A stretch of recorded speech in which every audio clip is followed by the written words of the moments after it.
On prévoit en fait 2 temps avec Alain. Dans un premier temps, on va travailler sur l'automatisation du prêt d'une flotte d'appareils. Et dans un second temps, avec Alain, on travaillera sur l'inventory.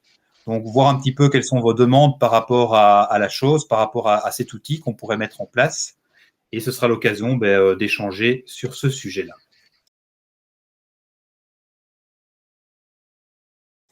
C'est parti. Alors, pour le prêt des appareils de l'école, on va commencer par une illustration. Moi, ce que je vous propose, c'est ce que j'ai pu voir dans certaines écoles, c'est ceci.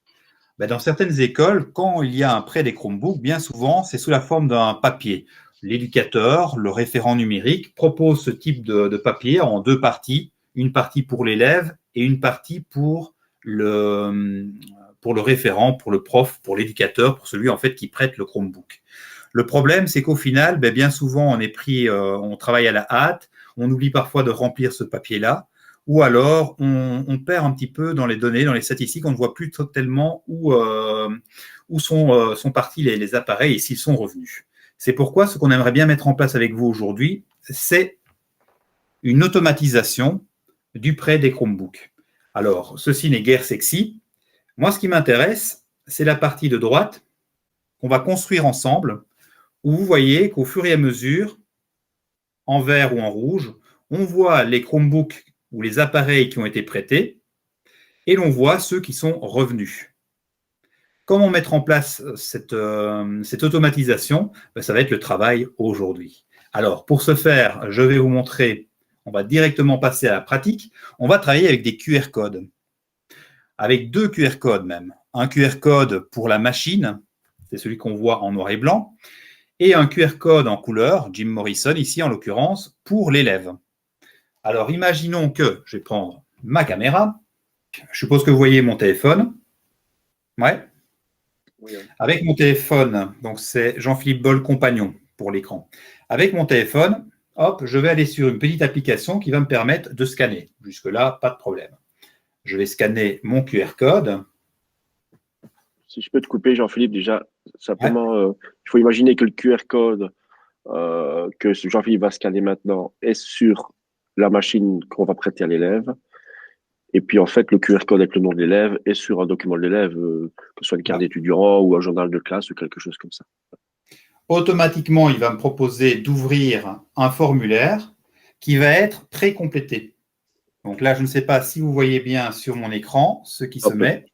Donc, en scannant le QR code qui est sur la machine, on est emmené directement sur un formulaire pré-rempli avec le numéro de la machine. Je me mets sur nom de l'élève. Et là, plutôt que de le taper, parce qu'on peut avoir 600 élèves, je vais de nouveau activer un QR code. Hop, je me mets tout près, voilà. Et là, comme il a scanné le QR code, il va ajouter le nom de l'élève. Vous voyez, Jim Morrison s'est bien mis. Je n'ai plus qu'à compléter alors la personne qui prête ou reprend l'appareil, Vinciane, la raison du prêt, appareil oublié, et à envoyer. Automatiquement, si je reprends maintenant le partage d'écran, et vous allez comprendre rapidement ce qui se passe, zoup, voilà. On va voir qu'en fait, Jim Morrison a bien emprunté le Chromebook. Donc, ce que je vais vous proposer, c'est que je vous ai fait un petit exercice.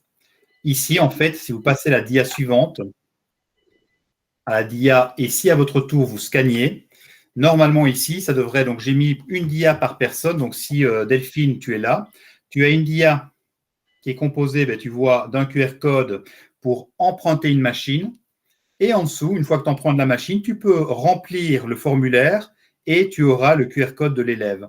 Je l'ai fait pour chacun d'entre vous, donc il suffit de trouver en fait votre nom, et chaque fois, vous pouvez emprunter un appareil et voir si cela fonctionne. Ça va? Mais, pas de souci, moi, pour arriver dans le formulaire, mais après, pour que le nom se pré-remplisse, soit complété automatiquement, quand je scanne, il me l'ouvre. Enfin, tu vois, j'ai un souci à ce niveau-là. Je ne sais pas si avec mon téléphone. Non, Marianne, le problème, c'est que Jean-Philippe a oublié une petite étape, c'est qu'il faut installer une application sur le GSM pour scanner et pouvoir écrire dans des champs en scannant. Voilà. Parce que moi, j'emploie l'appareil photo de mon téléphone, quoi. Donc, non. Donc la première étape, on peut utiliser l'appareil photo simplement. Il va vous demander ouvrir avec Chrome, par exemple. Ouais. Et vous ouvrez et on arrive dans le formulaire. Mais si on veut compléter le champ avec le nom, là, il faut télécharger la petite application qui, en fait, transforme votre appareil photo en clavier scanner. Et comment s'appelle-t-elle? Alors, justement, je les ai mis. Si tu regardes l'écran, tu as juste en dessous, donc si tu vas sur la dia, comment cela se passe, donc je ne sais plus c'est quelle dia, 5, tu as clavier QR, tu vas dessus et tu as selon ton appareil, si c'est Android ou Apple, tu as 2 choix. Pour Apple, moi personnellement, je travaille avec ScanKey, qui est un clavier QR qui fonctionne relativement bien. Et pour Android, mais là c'est plutôt Alain qui avait testé, c'était Nico Keyboard. Moi, je t'avoue, je ne l'ai pas testé. Ok, ça va. Je suis en train de l'installer. Je vais pouvoir tester ça tout de suite.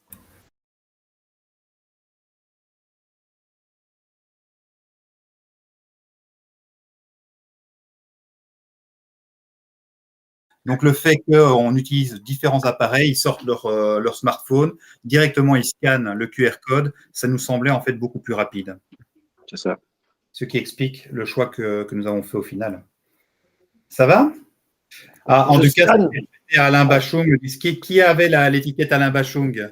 Moi, j'avais l'étiquette Alain Bachung, mais par contre, j'ai pas réussi à scanner le nom. Le nom, c'est ça. Le nom, ouais, c'est ça. Tu l'as écrit à la main alors, c'est ça? Oui, c'est ça. Je l'écris à la main. Bon, c'est simple en même temps, hein, comme ça. Oui, mais si vous pouvez imaginer avec le QR code de l'élève, ça se fait automatiquement. Ouais. C'est ça. Il se pourrait très bien que l'élève oublie sa carte ou oublie son journal de classe, donc il faudra peut-être l'écrire à la main à l'occasion. Ce n'est pas très grave, parce que vous verrez que quand l'élève rend le Chromebook, on n'a pas besoin de son nom. D'accord. Automatiquement aussi, quoi. C'est ça, il va se libérer simplement avec le nom de la machine. Alors vous allez me dire, mais comment faire maintenant, parce qu'on va un petit peu avancer, comment faire maintenant quand l'élève rend l'appareil? Eh bien, il suffit de nouveau de scanner le QR code de l'appareil. Vous récupérez le formulaire, donc vous pouvez le faire en direct. Vous récupérez en fait le formulaire avec le nom de la machine. Vous ne le complétez pas, sinon un champ, celui qui reprend la machine, par exemple vous-même, et vous envoyez, et automatiquement, ça va revenir comme si dans la situation où l'appareil est en place. Donc ça, vous pouvez aussi le faire, et puis on passera à l'automatisation. Donc je vois quelqu'un ici qui a prêté le 19 octobre 2022 à Alain Bachung. Eh bien, il suffit de rescanner le code, le QR code, sans nommer le nom de l'élève, bien entendu, et automatiquement, une fois que vous aurez envoyé… Parce que reste dans le fichier, est-ce que la personne qui avait Alain Bachung peut rescanner son QR code, comme ça on va le voir en live? Ouais. Oui, j'ai fait, mais il ne fait rien pour l'instant. Non, il faut juste scanner le QR code et juste envoyer le formulaire, c'est tout. Ah oui, et rien mettre sur le formulaire alors? Non. Okay. Mais envoyer le formulaire quand même. D'accord, mais l'envoyer quand même, ok. Oui. Il y a une question obligatoire, donc qui récupère, ok. Oui, c'est ça, voilà, c'est tout. Voilà, vous voyez qu'automatiquement, le Chromebook est remis en place, si vous regardez mon écran. Je vais revenir sur le diaporama, et là, maintenant, on va rentrer dans la machinerie. On peut passer à la dia suivante. Et ce que j'aimerais bien voir avec vous durant l'heure qui vient, c'est d'abord comment gérer sa flotte d'appareils, ainsi que la liste d'élèves, car ce sont les 2 ingrédients qui vont nous permettre d'automatiser le prêt des appareils, que ce soit des Chromebooks, je vois qu'Alain montre sa douchette. Deuxième ingrédient, quelles sont les formules et les outils pour accélérer le remplissage du formulaire, parce qu'il ne faut surtout pas demander à un éducateur de remplir des numéros de machine. Ça va prendre du temps, ils vont se tromper, ce qui est tout à fait normal. Troisième ingrédient, c'est comment créer un formulaire pré-rempli. Ça, je ne sais pas si certains l'ont déjà fait parmi vous. Ce n'est pas très connu, donc c'est intéressant aussi à voir pour des référents. Et enfin, on terminera par quelques formules pour activer l'état des prêts, pour qu'on voit en synchrone l'état des prêts. Alors, vous avez chaque fois un petit œil. C'est pour accéder en mode lecture à mon document modèle. C'est l'automatisation que j'avais faite il y a 1 an quand j'ai commencé à travailler sur ce sujet. Premier ingrédient, on va gérer la flotte d'appareils et la liste des élèves. Alors, on peut passer à la dia suivante. Et là, on va travailler avec Alain. Alain, tu veux bien partager ton écran? Bien sûr. J'arrête moi le partage du mien. Alors, vous pouvez tous cliquer comme Alain sur la grande icône. Et là, il va vous demander de forcer copie du document modèle qui va nous servir pour tous les exercices. Vous aurez donc tous une copie et d'ici 1 heure, vous aurez tous votre propre automatisation du pré-Chromebook. Ça, on ne perd pas son temps et vous avez déjà l'outil qui est prêt à fonctionner demain. Voilà. Donc, j'ai ma copie qui se trouve dans mon drive, du coup. Voilà. Alors, pour l'instant, je vous invite à regarder les onglets. Il y a 5 onglets. Onglet 1, réservation des appareils. C'est là où il y aura l'automatisation. Vous avez l'ordre des réservations, j'y reviendrai, c'est l'onglet numéro 2. C'est là qu'on va créer justement, en fonction des réponses au formulaire, on va créer en fait un tri ordonné. On a les réponses au formulaire, c'est l'onglet numéro 3. On a 4 et 5, les données statiques, c'est-à-dire les données qui ne changeront pas. C'est-à-dire, d'une part, l'ensemble des Chromebooks, l'ensemble des appareils, onglet 4. Et en onglet 5, je vous ai mis normalement, on va vite vérifier, je vous ai mis des noms d'élèves. Alors, les noms d'élèves, ce n'est pas le plus important.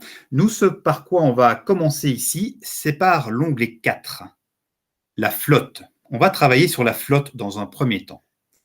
Parce que c'est bien beau d'avoir une flotte, mais encore faut-il qu'on sache exactement dans cette flotte quels sont les appareils que nous allons conserver pour les donner en prêt aux élèves.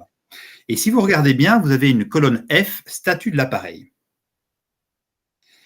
Là, je vais vous demander, on va d'abord le faire Alain et moi, puis vous pourrez le faire tout seul. Vous allez pouvoir sélectionner l'ensemble de la colonne comme le fait Alain, et on va faire une validation de données. C'est-à-dire qu'on va aller dans Données, sur la barre des menus, et là, on va, si tu vas dans Validation des données, on va se donner le choix de pouvoir choisir l'état de la machine.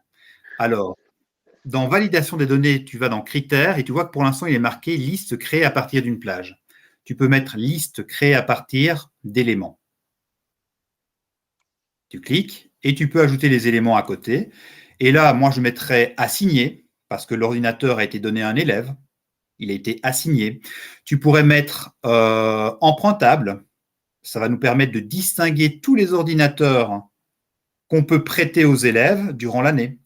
Tu pourrais mettre SAV, parce que l'ordinateur est reparti à l'usine, imaginons.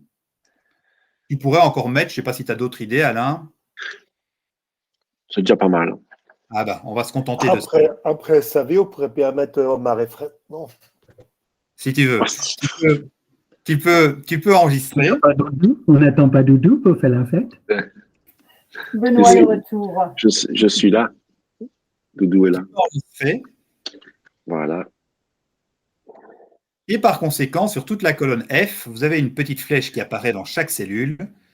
Et ce que je vais vous proposer de faire, c'est pour les 20 premiers Chromebooks, de mettre empruntable. Hein. Comme ça, on va directement distinguer sur les 100, les 200, les 400 Chromebooks de votre école, quels sont les Chromebooks qui pourraient être empruntés.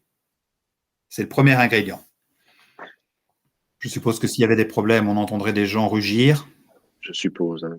Ça me semble très concentré, donc c'est que ça semble aller. Ouais, ça va. Ça va? Ouais, c'est bon. Ouais. Alors, on va passer au plus passionnant. C'est le plus important pour tous les référents qui sont ici. C'est la seule formule qu'on n'a pas encore eu le temps de voir et qui me semble la plus intéressante si vous travaillez avec des gens qui gèrent le P90, qui gèrent le PIA, par exemple. C'est une formule de filtre. Alors, si tu veux bien revenir sur le diaporama, je vais d'abord montrer la formule. Là, maintenant, on doit récupérer toutes les machines qui sont empruntables. Tu peux passer à la dia suivante. La formule qu'on va utiliser, c'est ce qu'on appelle la formule query. C'est une formule où on va donner 3 arguments. On va sélectionner, tu peux aller sur float, tu vas voir, comme ça les autres voient. Si vous allez avec votre curseur sur float, vous avez l'explication de la formule. Hein. Donc, on va d'abord sélectionner une plage. C'est la flotte. Oui, c'est ça. On va d'abord sélectionner une plage. Tu peux aller sur Select. Et une fois qu'on aura la plage, on va dire, mais dans cette plage, qu'est-ce qu'il faut sélectionner? Eh bien, il faut sélectionner en fonction de tels critères. D'accord? C'est donc la fonction query et on va la mettre en application maintenant. Tu peux retourner sur le Google Sheet Je ne copie pas la formule? Non, on va la faire en direct. Comme ça, chacun a le temps de la voir progressivement. Tu vas. Alors, Ça, on verra. vas-y, vas-y. Non, je Tu parle, peux je parle de moi. Oui, oui, j'espère bien. Tu peux aller sur l'onglet numéro 1, réservation des appareils.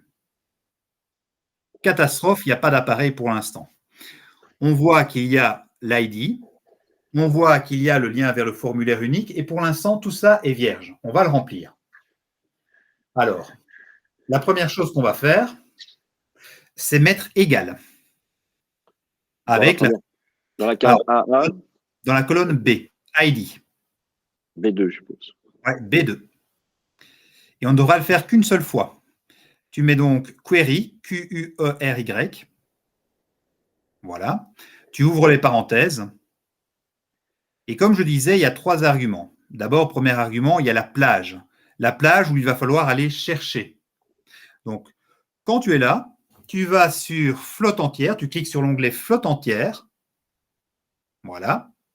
Et là, tu sélectionnes à partir de A2, tu sélectionnes tout l'ensemble, tout le tableau. Vous voyez d'ailleurs que, ouais, c'est bien, tu pars de 21001, tu vas vers la colonne I, tu peux même faire plus, et tu descends jusqu'au bout du tableau, jusqu'au fond du tableau.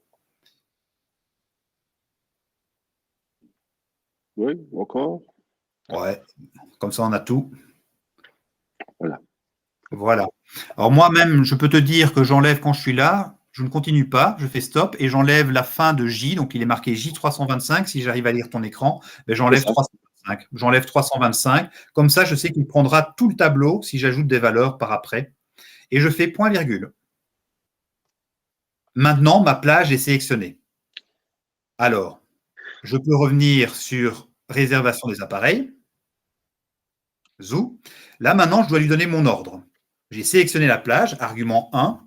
Argument 2, je dois lui donner mon ordre.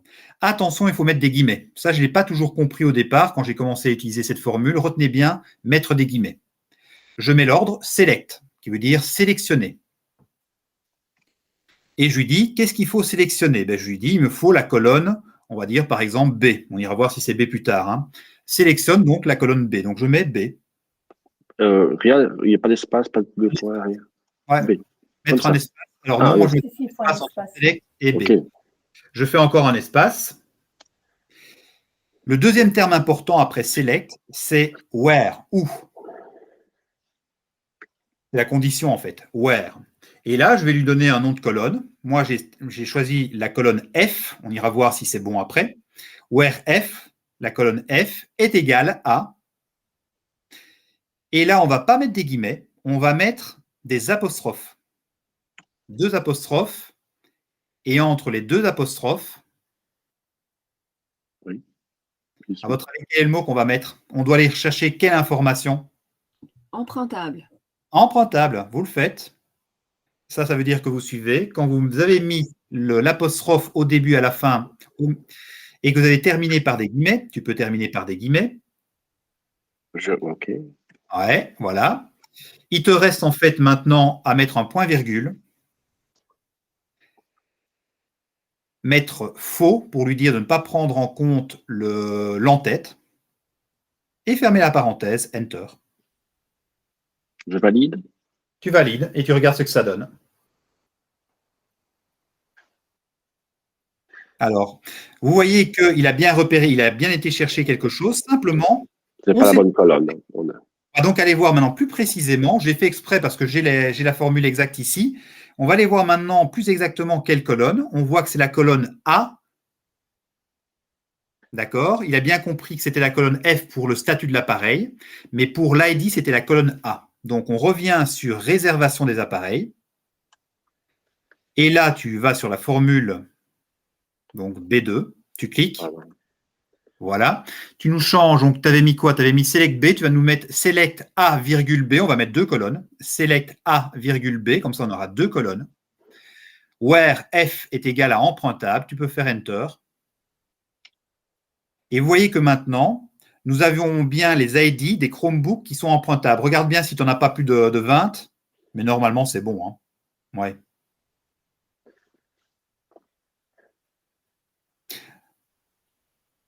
Est-ce qu'on peut revoir la formule? Parce que chez moi, il me met hashtag valeur, donc j'ai dû faire une erreur quelque part. Oui. Je vous l'envoie dans le chat. Alain, est-ce que tu peux tu peux aller sur les 3 points dans le coin supérieur droit à côté de ton avatar? Je veux bien, mais attends, je l'envoie dans le chat, comme ça vous l'avez. Voilà. Et tu voulais voir quoi, pardon? Tu reviens sur le sheet. Dans le coin supérieur droit, il y a 3 points. Oui. Tu vas pouvoir faire un zoom de telle manière que tout le monde voit. Le petit plus, là, ouais, c'est ça. Ouais, c'est super. Alors, cette formule, elle est géniale parce que je me suis retrouvé avec des gens en PIA, en P90, qui parfois devaient gérer 600 données d'élèves, répartir dans des groupes en fonction de tels critères, et ils y passaient le week-end avec le query qui n'existe que sur Google Sheet, il n'existe pas vraiment sur Excel. En quelques minutes, vous avez un tri de données qui se fait de manière assez efficace, en fait.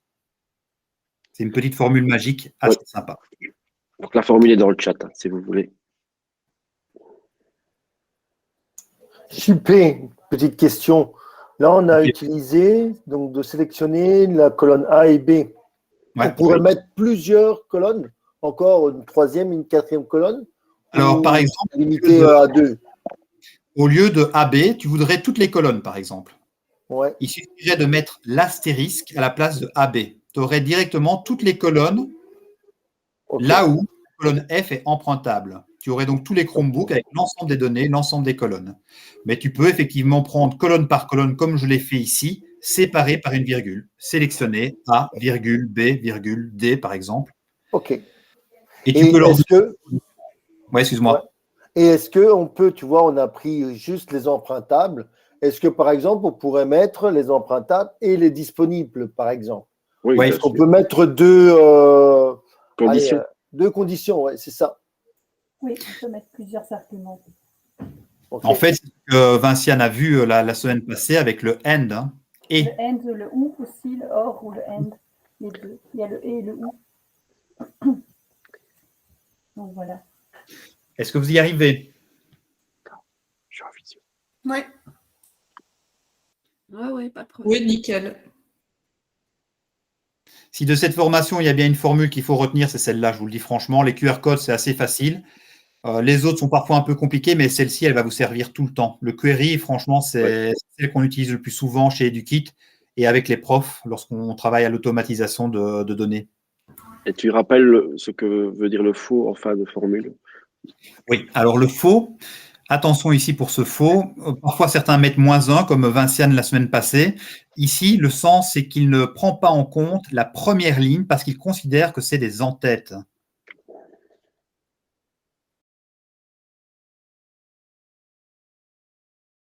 On va maintenant créer un formulaire. Alors, le formulaire, je vous l'ai déjà créé. Simplement, je vais vous montrer comment le pré-remplir. Alors, tu peux revenir au sheet. Ce qu'on va apprendre ici maintenant, c'est proposer aux élèves ou aux éducateurs ou à d'autres personnes ce qu'on appelle un formulaire pré-rempli. C'est-à-dire que directement qu'ils sont sur le formulaire, il y a déjà des espaces où une réponse apparaît, qu'ils pourront changer hein, s'ils le veulent. Mais une réponse apparaît déjà. Alors, c'est très, très mal traduit sur Google Forms en français. Il faut aller dans le coin supérieur droit, comme est en train de le faire Alain, et en cliquant sur les 3 points, vous avez une petite fenêtre qui apparaît, et malheureusement, c'est traduit par « obtenir le lien ». Alors qu'en anglais, c'est pre-filled formulaire, quoi. Donc, c'est vraiment un formulaire pré-rempli, ce qui est intéressant comme fonctionnalité.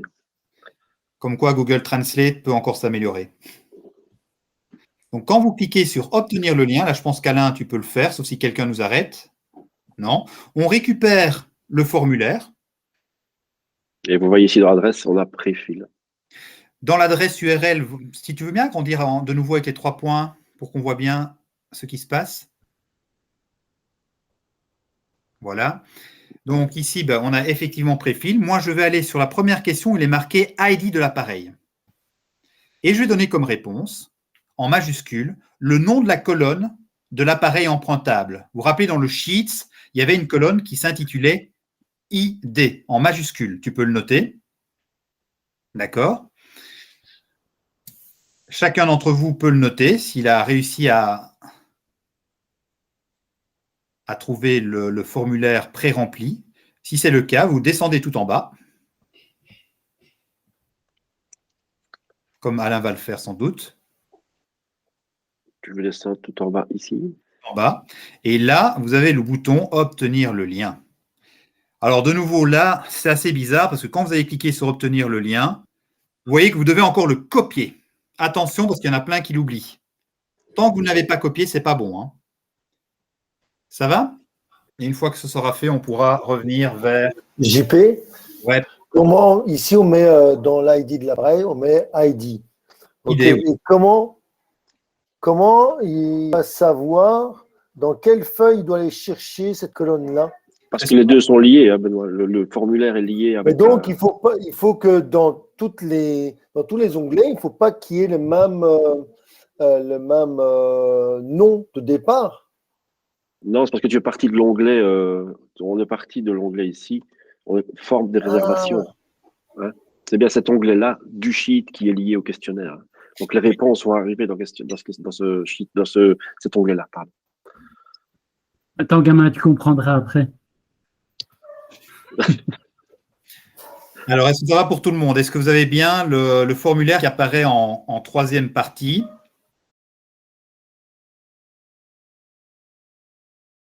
Alors, dans le Google Sheet, on va revenir sur le premier onglet, réservation des appareils. Et vous voyez qu'il y a une colonne, en colonne A, où il est marqué lien formulaire unique. On peut y coller le fameux lien qu'on vient de copier. Et là, à la limite, il y a deux possibilités. Première possibilité, vous copiez la cellule A2 et pour A3 jusqu'à A infini, vous collez ce formulaire. Donc, ce sera toujours le même contenu d'une cellule à l'autre. Donc, je copie la cellule A2, donc le lien, et je vais le coller dans A2, dans A3, dans A4, etc., etc., etc. C'est une première possibilité. Ça, c'est pour ceux qui ont besoin d'être rassurés. Et ainsi de suite. Hein. Je fais des CTRL-C, CTRL-V. Ça va? Maintenant, moi, ce qui m'intéresse, et c'était un peu la question de Benoît, oui, mais comment va-t-il remplacer dans le formulaire pré-rempli ID, le mot ID, par 21001, 21005, etc., etc., etc., etc. Comment va-t-il donc remplacer l'ID par l'élément qui se trouve en colonne 2, en colonne B, pardon. D'accord? Et c'est là que, si tu veux bien revenir dans le diaporama, c'est là qu'on va mettre en place une formule. Tu veux passer à la dia suivante. Donc ici, on a remplacé le lien et on a mis ID. D'accord? Tu peux passer à la dia suivante. Voilà, encore. Et là, maintenant, on est dans réservation des appareils. On va utiliser la formule substitut, en anglais substitute. D'accord? Ça veut dire qu'on va remplacer des éléments dans A2 et qu'on va les remplacer par autre chose. D'accord? Alors, on peut commencer. Alain, je t'en prie. On revient dans le Sheets. On va en colonne D. Peut-être mettre en plus grand pour que tout le monde puisse voir ce que tu fais. Voilà, super. Et là, tu peux mettre égal. Et on va y aller assez doucement. Hein. Bien. Alors, on va mettre… Ah, ben tu l'avais déjà mis, toi. J'ai fait un copier-coller, chef. Ah, c'est sympa, ça. Bon, alors on va la lire. Hein. Ouais. Moi, j'aimerais que tu enlèves tout, en fait. Tu veux que je réécrive tout, toi? Ah oui, comme ça, on va la réécrire parce qu'il y a des trucs qui ne sont pas intéressants pour les différentes personnes, mais au moins le centre. Tu peux mettre égal substitut, donc qui veut dire substituer, remplacer. Donc, substitut, on mettra le ci après. Voilà, substitut. Et là, on a besoin de 3 arguments. On a besoin de lui indiquer le lieu. Ah, Jérémy, est-ce que les autres m'entendent bien? Parce que Jérémy ne nous entend plus. Ouais. Oui, on t'entend bien. Non, on ne t'entend plus. On t'entend plus. Ça va. On peut exclure Sam, Alain? Non, il est inexcusable. C'est parce que vous avez parlé de scanner avec le téléphone, alors il n'est pas content. Ouais, c'est ça. Il y en a qui ont la dent dure. Hein. Non, pas du tout, j'avais la scanette. Allez, on redevient sérieux. Substitut, donc il y a 3 arguments. Il faut d'abord lui indiquer la cellule où on va remplacer. Donc ici, on clique bêtement sur A2. C'est dans A2 qu'on va travailler et on met point virgule. Donc ça, c'est assez simple. Ensuite, on va lui dire, mais qu'est-ce que tu dois chercher dans cette formule? Qu'est-ce qui doit être remplacé? On va donc mettre des guillemets. Et on va mettre la fin de la formule, ça se termine par ID en majuscule. Tu peux mettre ID. Fermer les guillemets, point virgule. J'aimerais que tu montres l'ID sur le formulaire pré-rempli. Comme ça, les gens voient bien qu'il y a un ID qui se trouve à la fin. Le formulaire pré. Ah oui, ici. Là, Colonne A2. La formule, ok. Oui, oui. Donc, si tu reviens donc, dans A1, voilà, ici. Tu m'as demandé de zoomer, donc on ne voit plus rien, mais il y a bien ID à la fin de la phrase. Ouais. Donc, A2, c'est donc la partie qui va devoir être... ID, pardon, c'est la partie qui va être remplacée dans la formule. Et maintenant, on va lui dire, mais par quoi? Alors là, tu as mis A2, on va l'enlever. On va ouvrir les guillemets. Pas ouvrir les guillemets, excuse-moi, je me trompe. On va coller, on va cliquer sur la cellule B2. On va lui dire, remplace ID par le contenu de la cellule B2. En l'occurrence ici, 21-001. On n'a plus qu'à fermer la parenthèse. D'accord? Fais toujours Enter, on va voir ce que ça donne. Vous voyez ici. Est-ce que vous voyez bien que la fin, donc, où il était marqué ID, a été remplacée par 21-001? Ils sont silencieux, donc à mon avis, ils sont en train de tester. Je pense. Mais ça marche. Oui, de fait, ouais, non, ça marche bien. Ça va? Alors, pour vous, c'est peut-être casse-pied parce que c'est du travail. Hein. Moi, ça m'a pris 1 heure pour le mettre en place dans cette école-là. Mais une fois que c'est fait, imaginez le temps qui va être gagné au fur et à mesure. Hein. C'est toujours la même chose. Alors, malgré ça, vous vous dites, ouais, c'est génial, son truc là, ça marche. Eh bien, moi, je peux vous dire, ça ne marche pas encore. On va devoir ajouter, et là, je vous propose de coller bêtement la formule parce qu'autrement, ça va devenir trop compliqué, on va perdre du temps. Tu vois que je pouvais le faire. Hein. Oui, mais maintenant, ils ont compris la formule centrale. Donc, si tu veux bien revenir sur le diaporama pour que je leur montre où prendre la cellule, la formule, pardon. Vous avez ici toute la formule, pardon. Vous pouvez la copier-coller, donc tu peux le faire, et la coller. Et je vais expliquer les petits changements.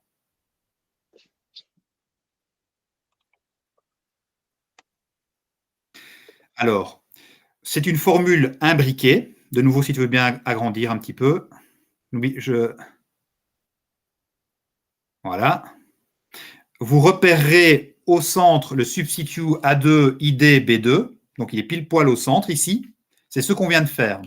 Or, vous remarquerez qu'autour, j'ai ajouté 2 fois substitut. Donc, il a encore remplacé des éléments dans l'URL. Moi, je vous conseille simplement de copier sans chercher à comprendre. Ça fonctionne. C'est pour que lorsqu'on va cliquer sur le lien ou lorsqu'on va scanner le QR code, il renvoie réellement vers le formulaire pré-rempli. Parce qu'aussi bizarre que ça puisse paraître, lorsqu'on ne met pas tous ces éléments autour du premier substitut, eh bien, on a bien le lien, tout semble être OK. Et quand on clique dessus, on n'est pas forcément renvoyé vers un formulaire pré-rempli. D'accord? Et c'est pour ça que j'ai dû ajouter tous ces petits signes cabalistiques que je ne vais pas expliquer ici. Hein. Ce n'est vraiment pas le but du jeu. Et donc, moi, je vous demande simplement de copier-coller cette formule-là, puisque vous en avez compris le noyau central. Et sur cette feuille-là, il ne nous reste plus qu'une colonne. Il nous reste la colonne E, où il faudra la petite formule qui va nous plaire hein, et qui va faire le travail à notre place. Et ici, évidemment, vous pouvez étendre. Hop là. Attention ici, reviens un petit peu avant d'incrémenter. Attention, il y a un piège. Il y a quelque chose qui doit être fixé. Oui, c'est-à-dire que si tu n'as collé la formule initiale qu'en A2, il faut en faire une valeur absolue. Donc, quand tu vas cliquer, reviens sur D2, tu vas devoir mettre des dollars dans la formule de D2. Oui. Tu vas devoir mettre pour A2. Pour A2, tu vas devoir mettre des dollars pour qu'ils ne descendent pas en B, en A3, etc. etc. Oui. C'est juste là. Si vous n'avez collé qu'une seule fois le formulaire pré-rempli en A2, alors vous devez transformer dans la colonne D2, dans le substitut qui est au centre, là où il est marqué A2, il faut mettre des dollars avant le A et entre le A et le 2. Automatiquement, la valeur A2 va devenir une valeur absolue, c'est-à-dire que quand vous incrémenterez, ce sera toujours en fonction de cette cellule A2. C'est une erreur. Ah, Les dollars ne sont pas bien placés ici. Non, c'est pas des dollars que tu as mis des. Ah non, excusez, Sperluette, c'est moi qui ne suis pas bien réveillé. Là. vous, Alain, d'ici, je ne le vois pas. Je suis sur Non, non, c'est moi, ok. moi vieux, donc je ne vois que. Voilà. Alain, quand c'est comme ça, tu dis, c'était pour voir si vous suiviez. C'était pour voir si vous suiviez. Ah, ben voilà. Merci, la Louvière. Ça va? Oui, très bien. En tout cas, mon élève modèle Alain suit très bien. Et il a demandé d'incrémenter automatiquement, donc il le fait souvent dans Sheet maintenant, donc cliquez sur le petit V et hop, c'est parti. Bon, eh bien, vous avez un formulaire qui est quasi automatisé en fait. Hein. En fait, si vous allez maintenant sur un lien et que vous l'ouvrez, vous allez voir que le formulaire, normalement, hop, il est pré-rempli. Est pré-rempli ici. D'accord? Avec le bon, ici j'ai cliqué sur le 3 et il m'a bien mis le 3. Vous n'aurez donc plus d'erreur sur le numéro de la machine qui est emprunté, parce que l'ordinateur le fait à votre place. Et donc, c'est ce lien-là que tu vas mettre sur le QR code. Que tu vas transformer en QR code. C'est ce que va me faire Alain dans 10 minutes, à mon avis. On a quasi fini l'automatisation. Hein. Maintenant, ça devient... on a encore 2-3 petits trucs à faire, mais globalement, c'est terminé. Ça va pour tout le monde? Ouais. Qui ne dit mot constant.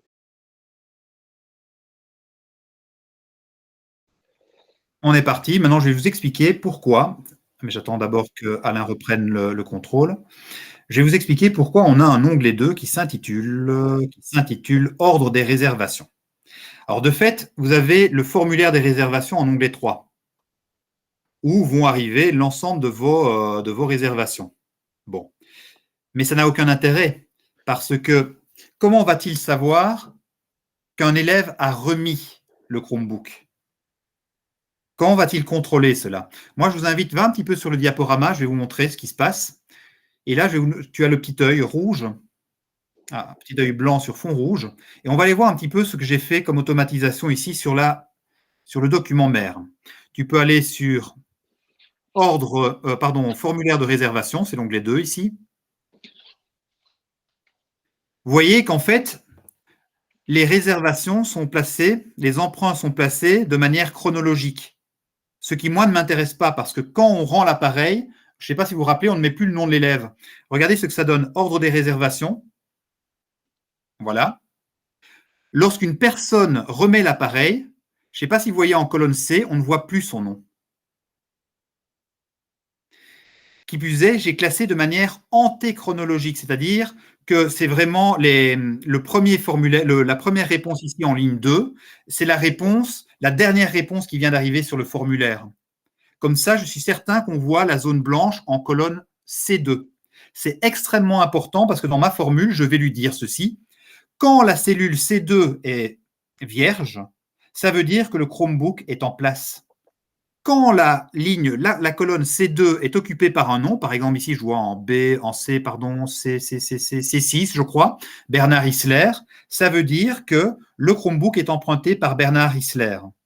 Et dès le moment où la personne le rend et qu'on complète le formulaire de nouveau, on va avoir une ligne vierge en C2 ou en C3, et là, automatiquement, le Chromebook redevient empruntable.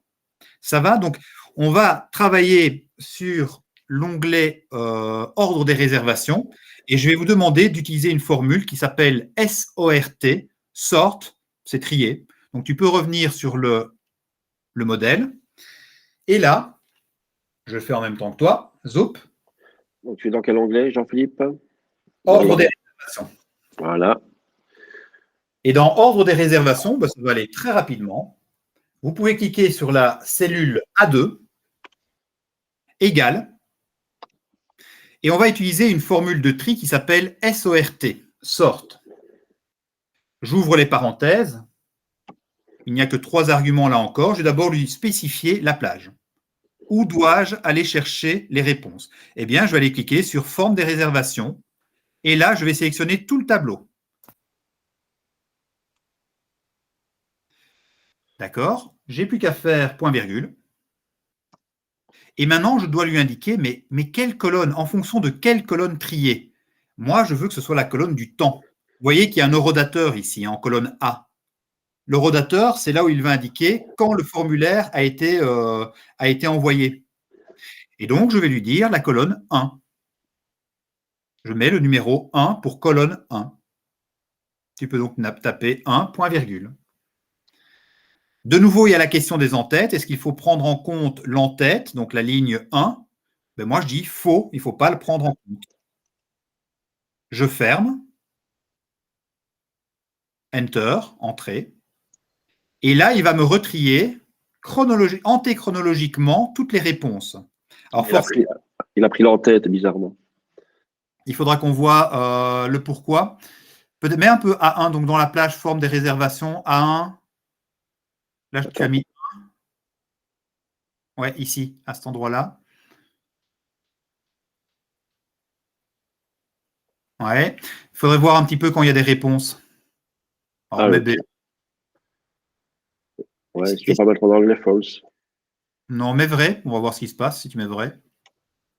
Ça ne va pas, sinon, ça ne va pas changer, ça. Il comprend les deux. Hein. Il comprend false ou vrai ou moins 1. Google Sheet est bilingue. Ouais, enfin, oui. Par rapport à la formule qui est dans le Geniali, il y avait des éléments en plus dans ta formule du Geniali. Et tu avais un point d'exclamation, etc. Dans le Geniali, moi, je vois forme des réservations, point d'exclamation A2, 2 points E, point virgule 1, point virgule faux. Remonte un peu ta formule, Alain, que je regarde bien.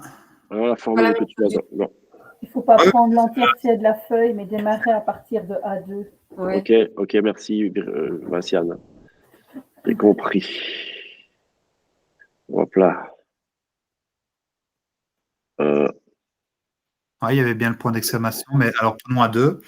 Voilà, alors tu vois qu'il n'y a rien forcément, puisque tu n'as pas de réponse à ton formulaire. Il faudra qu'on teste après.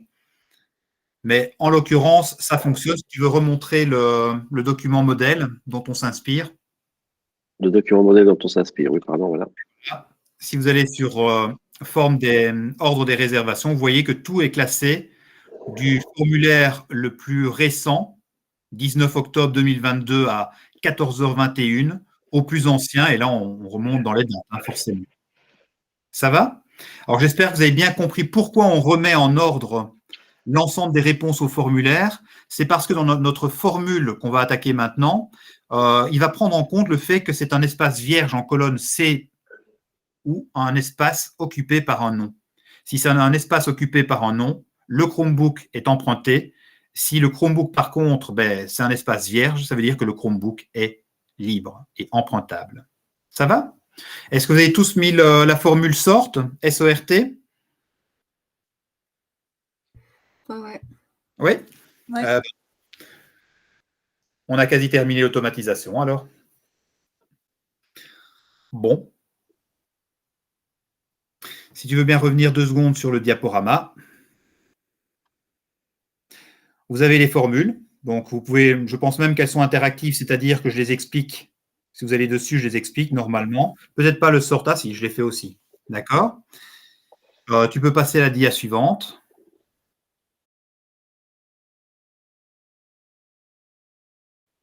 Bien. Là, c'est un petit temps d'arrêt. Je me suis dit, avant le gros morceau, autant faire un petit temps d'arrêt et voir, et c'est avec Alain qu'on va le faire, découvrir l'outil pour éditer directement des petits QR codes qui vont nous être très utiles. Tout à fait. Donc, en fait, on va chercher un outil simple pour créer des QR codes. On en a trouvé un chez Avery. Je ne sais pas si vous connaissez cette marque d'étiquettes. C'est une marque d'étiquettes fournie par tous les fournisseurs classiques. Et l'intérêt, c'est qu'il y a leur format d'étiquette tout fait, mais c'est assez standardisé. Donc, si vous avez des étiquettes pas Avery, ça devrait convenir aussi. Il faut juste que je retrouve l'adresse. Tu ne l'as pas mise dans le… Si, je l'ai mise. Si tu cliques sur Avery… Voilà, outil en ligne, merci. Et si on a justement des étiquettes Avery déjà d'un modèle chez eux, on pourra alors... Parfait, ça c'est parfait. Alors voilà. Parce que j'ai acheté justement des étiquettes spéciales pour faire des codes QR. Donc, Ouais, bah, je vous conseille de vous créer un petit compte. Vous pouvez, tout est gratuit ici, d'accord? Donc voilà. Faites gaffe d'être bien sur le site français et pas américain parce que les formats d'étiquettes ne sont pas les mêmes. Vous ne trouverez pas les formats européens sur le site américain, par exemple. Donc voilà. Je pense que j'ai un compte là-bas avec mon adresse ici. Bon, c'est pas très grave, il n'y a pas de compte, hein, mais bon, c'est pas très grave, je le ferai plus tard. Mais ici, je ne vais pas m'inscrire. Mais vous pouvez ici choisir. Vous avez des onglets ici au-dessus, vous voyez, de 1 à 4. Donc, l'intérêt de se faire un compte, c'est que vous pouvez garder vos travaux stockés en ligne chez eux. Mais si vous ne le faites pas, ce n'est pas un problème non plus.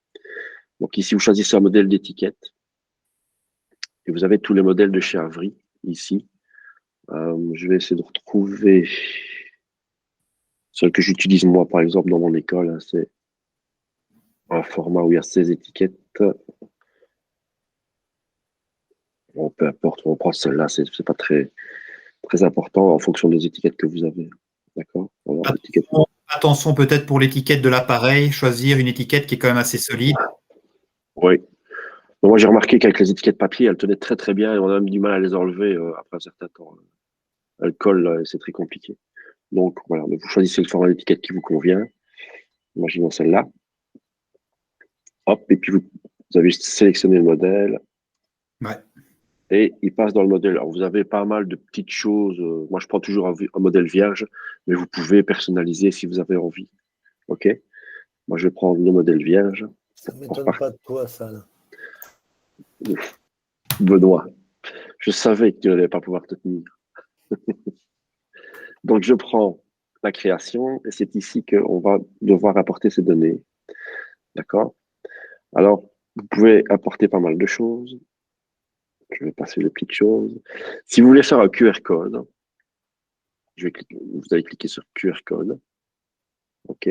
Vous ajoutez... Juste une question. Tu as pris quoi comme modèle J'ai pris au hasard ici. Hein. Moi, je suis à Saint-Roch, dans mon école, c'est des feuilles de 16 étiquettes, mais je les trouve un peu grandes pour faire ça. Ça dépend vraiment de... Prends n'importe lequel, quoi. Okay. Oui.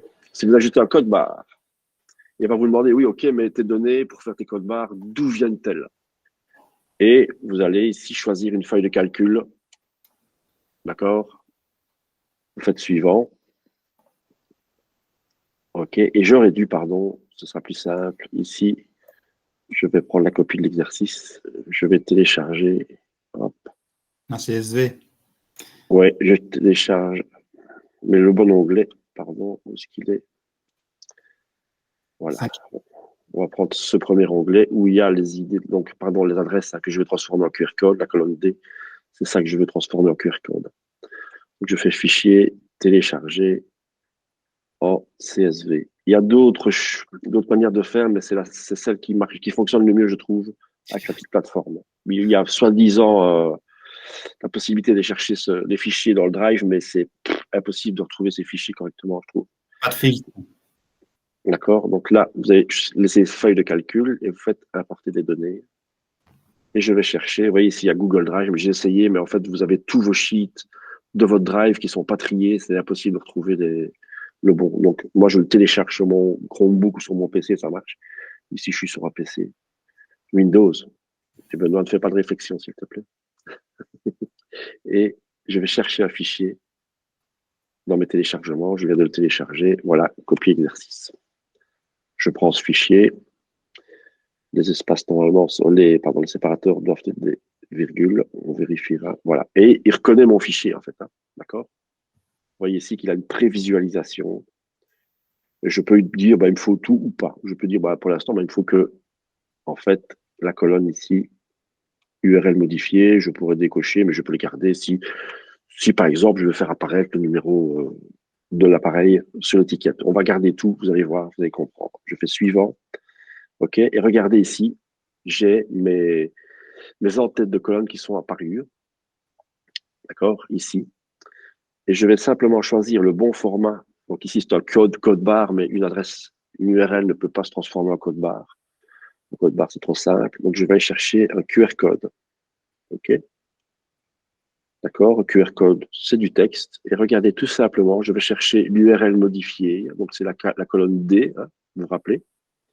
Je prends et je la fais glisser ici. D'accord? Et je fais terminer. Et vous avez la vue échantillon. Non, non, non. Pardon? Non, il y a juste un truc que je changerais, c'est le type de code. Comme c'est un lien que tu as mis, hein, tu dois changer texte en URL. En fonctionnant, moi, je pense que je laisse en texte, mais voilà, on peut, hein, c'est pas grave. Il faudrait qu'on le teste, mais c'est vrai qu'hier, je me suis dit, il faut le mettre en URL pour que ce soit cliquable. Ah, oui. Je pense que je vais laisser en texte, mais bon, à essayer, voilà. Et faites terminer, et vous allez voir que, hop, vous avez votre QR code qui est apparu sur votre étiquette. Vous pouvez l'étendre, hein, le mettre où vous voulez. C'est sympa parce qu'il y a des petites indications pour le centrer, etc. Et vous avez votre feuille qui s'est créée. Ici, j'ai 2 feuilles avec tous vos QR codes. Voilà, ici, 1, 2, 3, 4, 5, 6, 7. Bref, on a ici 22 Chromebooks apparemment. Mais je peux ajouter des éléments sur cette étiquette. Le QR code n'est pas très comment dire, explicite pour un regard humain, oui, pour un téléphone ou une scanette.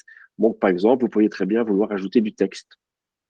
Et c'est pareil, le texte, on va ajouter, je vais importer des données de Publipostage. Je regarde le champ de fusion et je vais ajouter, par exemple, l'idée. Ouais. Est-ce qu'il va le mettre là directement? Voilà. Il ne me le met pas, pourquoi? Je fais des bêtises. Non, c'est bien. Tu dois aller dans Aperçu pour voir les ID. Ouais, aperçu et impression. Ouais, je vais le centrer quand même. Ouais. Vous avez des petites formes, vous pouvez changer la police, le caractère, etc. Donc ça, c'est pas un problème. Cet aperçu et impression, normalement, regardez. Mais le premier, je sais pas pourquoi il m'a mis ID. Je vais zoomer. Est-ce que je suis là? Zoom ici. Il a pris en compte l'entête. L'entête, oui, il fallait dire que il y a une petite case à cocher pour dire qu'il y a un en-tête ou une en-tête. Voilà. Regardez, je ne vais pas l'enregistrer, mais dans l'imprimer, je peux ne pas enregistrer. Et vous avez un PDF qui est créé avec toutes vos étiquettes dans le bon format. OK. Et il a rajouté, il faut mettre en page correctement, il a rajouté l'ID. Ça, je vous conseille de le faire parce que au regard, vous pouvez voir de quel appareil il s'agit. Parce que vous ne savez certainement pas lire les QR codes avec vos yeux. Sauf si vous êtes très fort. Donc, vous voyez, c'est un petit outil en ligne qui est super pratique, qui est gratuit et qui marche très bien. D'accord? Et ces étiquettes, vous les imprimez, vous les collez sur votre Chromebook et hop, c'est scannable. C'est parti.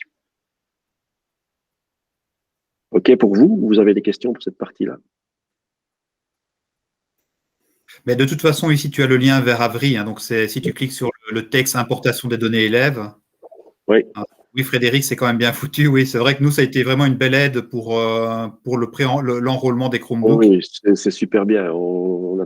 Voilà, c'est un très bel outil.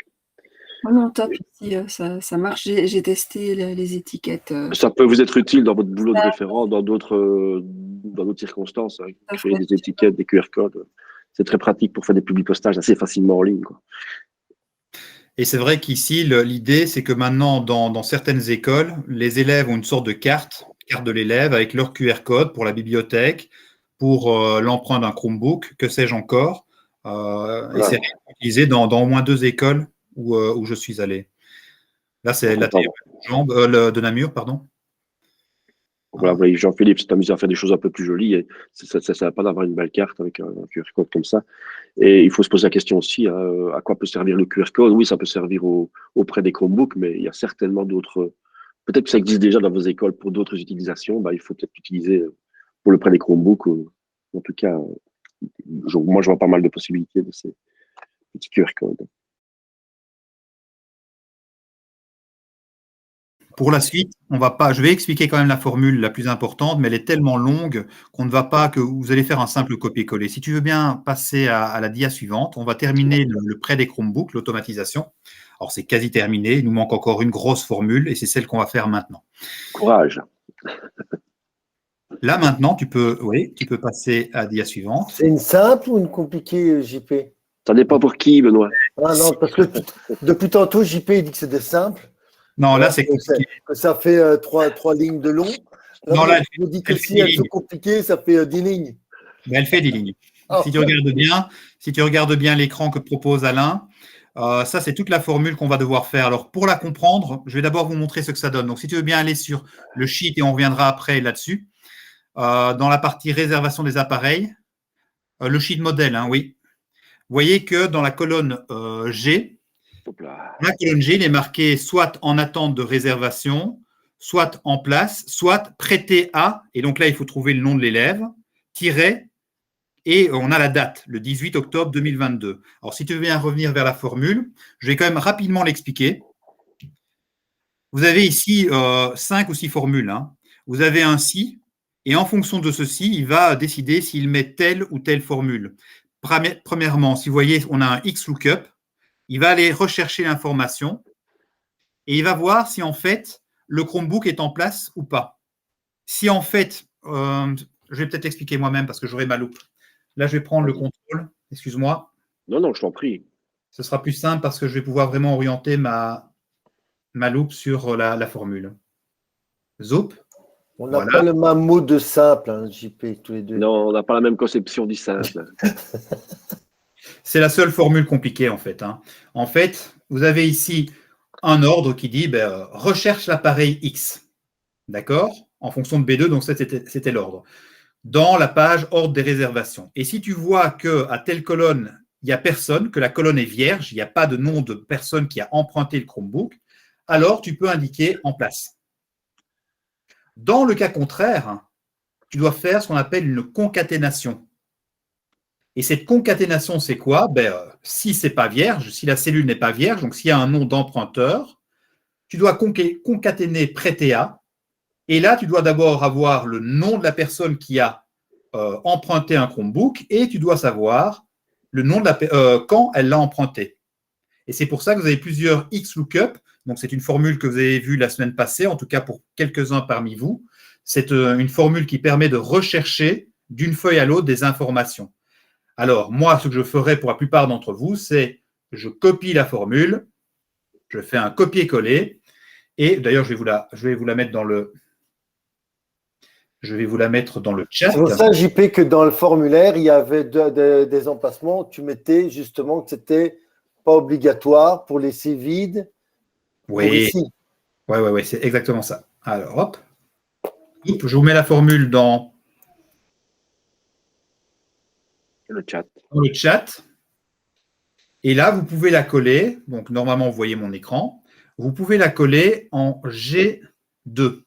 Chez vous, ce n'est pas G2. Hein, c'est Alain, c'est quel E2. E chez vous? Je vais enlever les colonnes EF. Elles ne me servent plus à rien, en fait. C'est l'ancienne version. Voilà. Et une fois que vous avez fait ça, attention, il faut encore incrémenter pour toutes les cellules de la colonne G.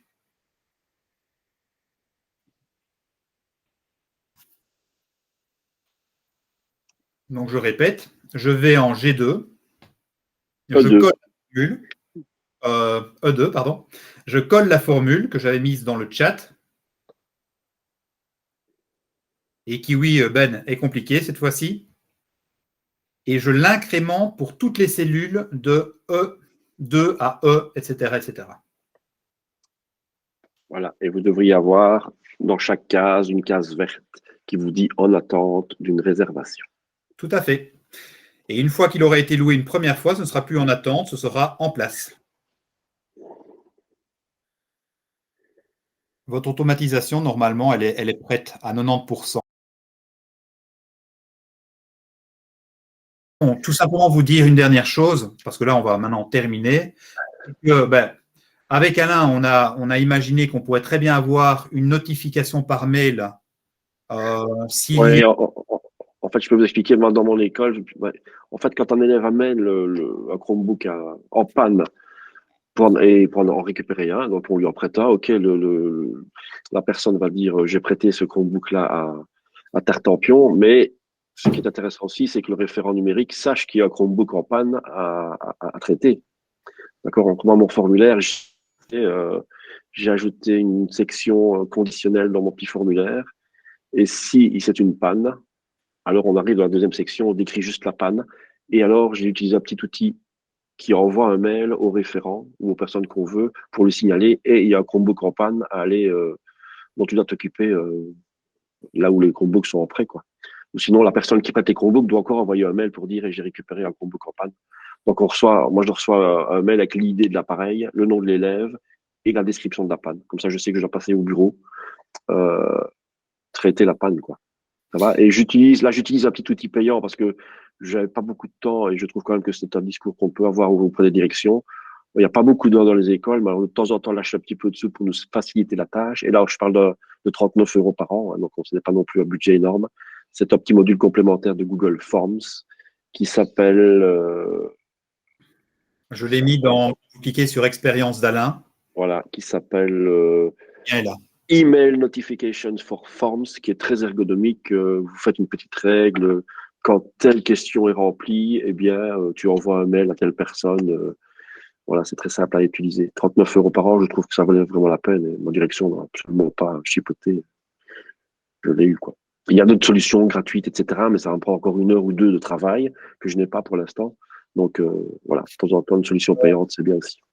Si vous cliquez sur l'expérience d'Alain, vous aurez le lien qui mène à l'outil.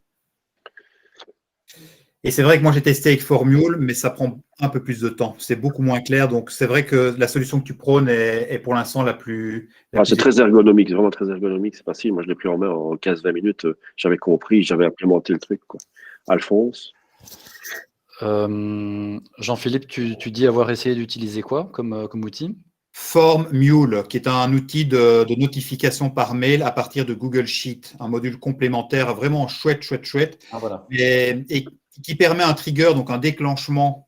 C'est ce que j'utilise. Un envoi vers telle ou telle messagerie. Mais le problème, c'est qu'ici, il faut jouer un petit peu. Il va falloir jouer. Imaginons hein, dans le formulaire que vous avez, si tu ajoutes une colonne, c'est ce que j'ai fait pour l'instant, notamment pour des nouveaux inscrits ou autres, tu ajoutes une colonne comme quoi l'élève il est traité ou pas, dès qu'il y a quelqu'un qui va modifier ton formulaire, à ce moment-là, tu vas voir, il y a une modification à telle ligne, et là, manuellement, c'est vrai, tu mets comme quoi tu traites cette problématique. Ouais. Donc, c'est vraiment intéressant à mettre en place. Pour moi, c'est une demi-heure de travail, s'il faut le mettre en place dans votre école. Ça va? Pour terminer, juste vous dire qu'on pourrait forcément toujours ajouter des petits trucs, donc des petites statistiques. Dès le moment où on a automatisé, ça donne quoi? Si je reviens sur le prêt des Chromebooks, je vais maintenant dans Data élève. Et dans Data élève, j'ai d'abord, pour chaque élève, comptabilisé les oublis. Et vous voyez que Tony Stark a oublié régulièrement son Chromebook. D'accord? C'est une bête formule hein, ici, c'est très très simple. C'est bêtement un nombre si, nb.si. Et il va donc repérer toutes les fois où Tom Waits, Alice Cooper et tout le reste ont emprunté des Chromebooks. D'accord? Ça, vous pourrez aller voir. Et alors, tout à fait à droite, je pourrais faire ça mieux, parce qu'ici, j'aurais pu construire un dashboard avec l'ensemble des statistiques. J'ai utilisé la formule query pour avoir en fait les personnes qui louent le plus souvent le Chromebook. Alors, malheureusement, ici, il y a un petit problème. Donc, à mon avis, j'ai dû faire une petite faute, mais vous aviez en fait l'ordre. Donc, ici, clairement, c'est Tom Waits qui utilise le plus le Chromebook. Et j'ai fait un ordre descendant, vous voyez. Donc, j'ai fait une recherche, sélectionne les emprunteurs, mais de manière ordonnée, en fonction de H, c'est-à-dire le nombre d'emprunts, et de manière décroissante, c'est-à-dire de ceux qui empruntent le plus le Chromebook à ceux qui l'empruntent le moins. Et j'ai mis une limite à 5 personnes. D'accord? Donc, j'ai 5 noms qui apparaissent ici. Alors, j'en ai que 4 parce qu'il n'y a que 4 personnes qui ont emprunté dans mon jeu. Mais autrement, il y en aurait 5. Ça va? Donc, là aussi, vous pourrez aller reprendre la formule et je termine par ceci. J'ai l'outil terminé ici, qui est en rouge et qui clignote. Il suffit de cliquer, vous aurez votre copie personnelle où tout est bon, où tout est correct. Ça va? Voilà, je pense que c'est fini pour la première partie du webinaire.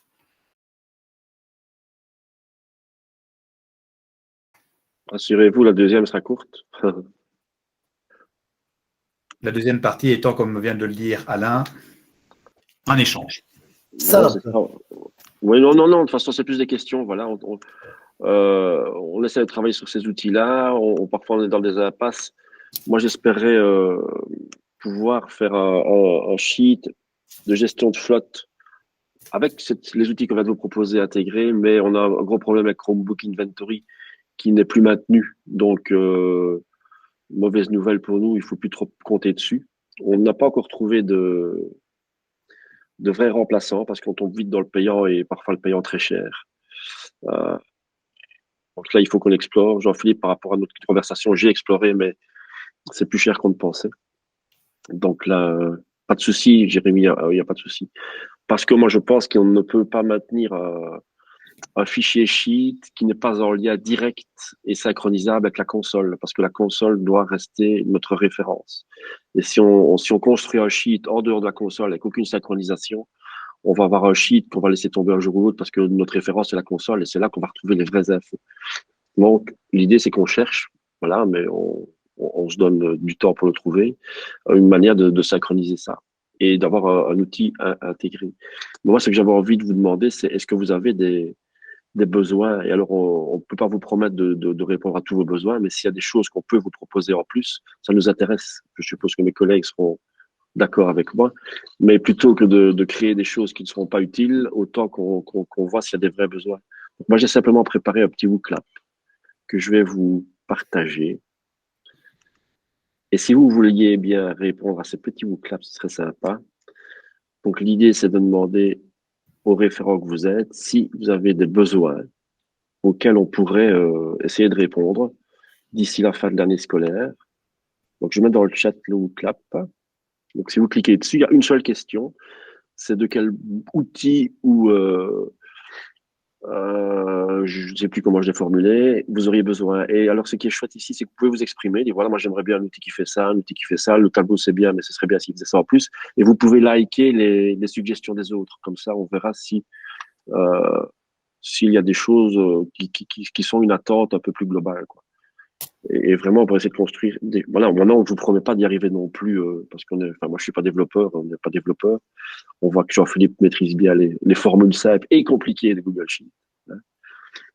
Mais voilà, donc si vous avez des attentes, vous avez trouvé voilà, je vais vous lancer le WooClap, vous y êtes? Oui, tu l'as mis alors en live uniquement et pas au rythme du participant, donc on doit le faire directement maintenant, c'est ça alors? Ah oui, si vous voulez que je vous le partage après, je pourrais vous le repartager après au rythme du participant. Mais là, il est en live, en effet. Donc voilà, de quel outil ou fonctionnalité aurais-je besoin pour gérer ma flotte? Et là, vous pouvez voter, vous allez voir les réponses des autres apparaître et les liker si c'est quelque chose auquel vous n'aviez pas pensé, mais qui pourrait vous intéresser. D'accord? Comme ça nous sera une trace et peut-être nous donner des idées pour travailler sur des outils pertinents, quoi, et pas faire des choses inutiles.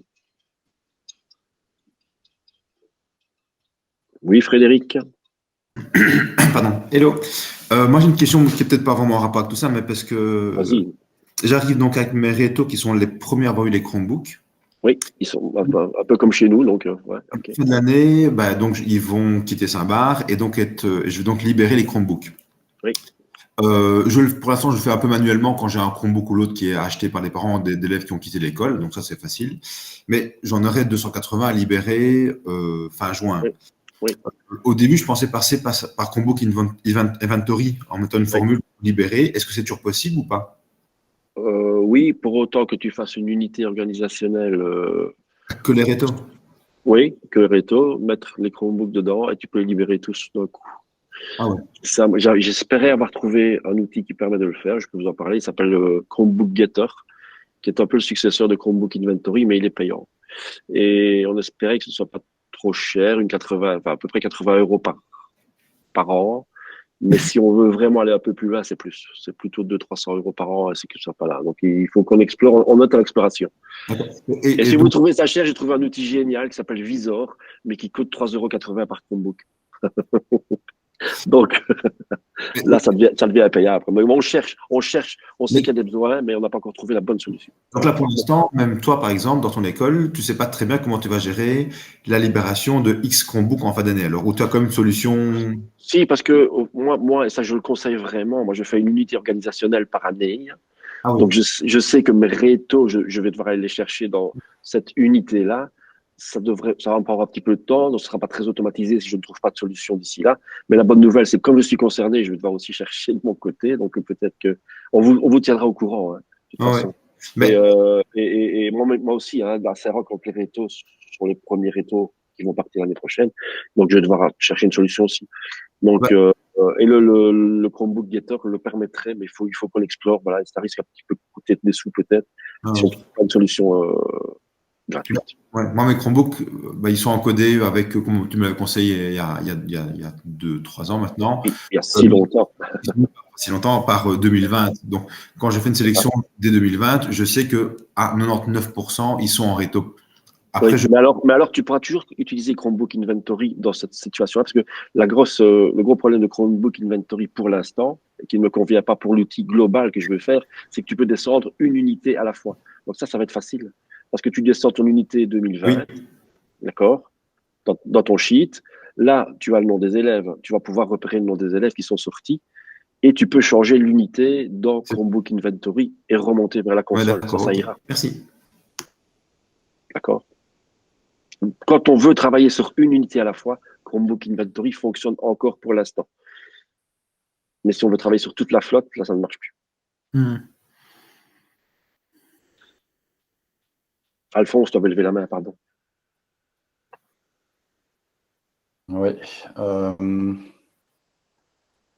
Je voulais juste réagir par rapport à ces unités organisationnelles par année. C'est que quid de ceux qui recommencent, tu vois, ceux qui doublent, ceux qui arrivent, les nouveaux arrivants. Bien sûr, mais en fait, moi, j'envisage pas c'est pas l'élève qui m'intéresse, c'est la machine. Donc la machine, je sais que cette machine-là, c'est une machine de 2020. Ouais, ça, et évidemment, si j'ai un élève qui arrive en cours de scolarité, il va peut-être hériter d'une machine de 2020 alors qu'il est rentré à l'école en 2021. Mais ma machine, je sais qu'elle date de cette époque-là et c'est vraiment une information importante à garder, je crois, par rapport à l'obsolescence de Chrome OS, hein, qui normalement, ils annoncent 6 ans, ça sera peut-être plus, on verra bien. Par rapport au prix de la machine, parce que si c'est une machine qui revient dans le circuit, mon économe va demander, oui, mais la machine que je vais proposer au rachat à un élève qui arrive en 5e, elle date de quand et comment est-ce qu'elle vaut encore, quoi, tu vois. Donc moi, j'aime bien garder cette info-là. Mais bon, c'est ma pratique et il y a peut-être d'autres pratiques qui sont aussi bien. Je distingue vraiment les machines des élèves, quoi. Les élèves, ils ont une machine X ou Y, mais moi, je veux garder cette info-là. Donc, je sors les machines de leur unité organisationnelle uniquement quand elles sont verrouillées. Pour une raison X ou Y, perdu, volé, parce que là, tu dois mettre un message d'erreur, un message de verrouillage, etc. Et là, il faut bien travailler sur une unité particulière. Voilà. Et puis, je les remets dans l'unité quand elles reviennent. Et j'aimerais bien faire une unité stock aussi, donc l'élève qui part, justement, peut-être. Mais bon, on n'est pas encore. Au final, on va vivre les premières fois, en effet, comme le disait Frédéric, on va vivre les premières fois, les premières cohortes d'élèves qui vont quitter l'école avec leur Chromebook. Donc, il va falloir gérer ça. Ouais, comme tu le disais, tant qu'il n'y a pas un module qui permet de gérer. Avoir un sheet, comme je sais bien que tu le voulais, tu vois, mais il faut que ce soit synchronisé avec la console, ou sinon ça va pas aller. On va faire le sheet, à un moment on va l'abandonner parce que on se rendra compte que les vraies informations sont dans la console. Et donc voilà. Mais on cherche. Hein, donc voilà. Il y a quelques réponses, je peux vous les dire, vous le voyez. Hein. Donc, comment notifier à chaque élève qu'il a bien reçu cet appareil? Comment notifier à chaque élève? Ok. Donc envoyer un mail à chaque élève. Pour l'instant, je n'ai rien de plus. J'ai développé pas mal d'outils depuis plus d'un an. La gestion de prêt et je suppose. Voilà, ça c'est signé, ça c'est présenté, ok. Formulaire HTML avec lecture des QR codes en JavaScript. Bonjour. Voilà, pardon. Un outil Power Automate, je ne sais pas qui a mis ça, mais. Voilà. C'est quelqu'un qui travaille avec Microsoft, ça. Oui, c'est Microsoft, bien sûr. Même si J'ai failli ajouter un Z. Il faut toujours un Z. Ah, non, pas Microsoft, Microsoft. C'est une blague. Et pourquoi Sam Z? Je ne comprends pas. Je ne comprends pas. Attention, remarque déplacée. Hein. Faut demander au chef. Hein. Ouais.